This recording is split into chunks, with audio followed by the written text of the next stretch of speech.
Hello বন্ধুরা, আজকে সকাল সকাল উঠে আমি চলে গেছিলাম মর্নিং ওয়াকে। আর আজকের দিনটা ছিল সরস্বতী ঠাকুর নিয়ে আসার। তো বেশি দেরি না করে চান খাওয়া করে আমি রেডি হয়ে যাই এবং বাড়ির সরস্বতী ঠাকুর আনতে চলে যাই সাইকেলে করে। এবার কিছুক্ষণ পরেই আমরা পোটোপাড়ায় পৌঁছে যাই এবং আমি ঘুরে ঘুরে ঠাকুর দেখতে শুরু করি। এবং এতগুলো ঠাকুর এবং শিল্পীদের এত সুন্দর হাতের কাজ দেখে মন মুগ্ধ হয়ে যায়।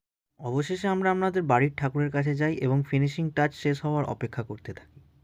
কাজ শেষ হওয়া মাত্রই আমরা ঠাকুরকে ভ্যানে তুলে দিই এবং নিজেও বাড়ির দিকে রওনা হই। এবার বাড়ি পৌঁছানো মাত্রই ঠাকুরকে নিজের জায়গায় বিরাজমান দেখে মনে একটা আলাদাই শান্তি আসে। এবার সেই শান্তির মধ্যেই ঘরকে আরও ভালোভাবে সাজানোর জন্য আমি মালা গাঁথতে বসে যাই, যদিও বা ওটা গাঁদা ফুলের স্টিকই ছিল। সব ডেকোরেশন শেষ হওয়ার পর বাড়ির একটা সুন্দর লুক ক্রিয়েট হয়, যেটা কিছুটা এই রকম দেখতে ছিল। বাড়ির সমস্ত লাইট ইলেকট্রিশিয়ান দিয়ে লাগালেও বাড়ির যত গেট পর্দা ফুল দিয়ে সাজানো ইত্যাদি ইত্যাদি আমি আর আমার বাবার মিলেই করে থাকি। এবার ঠাকুর আর ঘট ভালোভাবে সাজানো হয়ে গেছে, এবার খালি পুজোর দিনের অপেক্ষা। আর পরের দিনই সরস্বতী পুজো। এবং পরের দিন সকালে উঠেই ধুতি পাঞ্জাবি পরে পুজোর জন্য আমি রেডি হয়ে যাই এবং বাবার পুজো দেখতে থাকি আমি। বাবা যেহেতু টিচিং প্রফেশনে আছে, বাবা নিজেই পুজো করে এবং এই পুজোটা আমাদের প্রায় 40 বছর ধরে বাড়িতে হয়ে আসছে। পুজো শেষ হওয়া মাত্রই আমি চলে যাই আমার পুরনো স্কুলে, যেখানে আমি 5 থেকে 12 অবধি পড়েছি।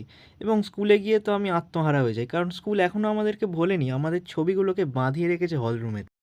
এবার স্কুলের স্মৃতি থেকে বেরিয়ে এসে আমি চলে গেছিলাম রাজমাঠে, যেখানে আমার অনেক বন্ধুরা আসতে চলেছে ইতিমধ্যেই। তারপরেই আমার বান্ধবী চলে আসে এবং দেখে তার শাড়ির সাথে আমার পাঞ্জাবির কালার ম্যাচ হয়ে গেছে। তারপরে আমরা দুজন মিলে চলে যাই রাজবাড়ির ঠাকুর দর্শন করার জন্য। তারপর ওখানে গিয়ে দেখি আমাদের বন্ধুরা অলরেডি ওখানে দাঁড়িয়ে দাঁড়িয়ে মেয়ে দেখছে এবং তাদেরকে ভিডিও করার অনুরোধ করায় তারা আমাকে পাত্তাই দেয় না। এবং তাই আমি অন্যদিকে ঘুরে গিয়ে অন্য বন্ধুদের মুখ দেখাতে থাকি। তারপর দুষ্টু দুষ্টু কথা বলে আমার বন্ধু নিজেই লজ্জা পেয়ে সরে যায় এবং বাকি মেয়েরা ক্যামেরায় ফুটেজ নিতে চলে আসে।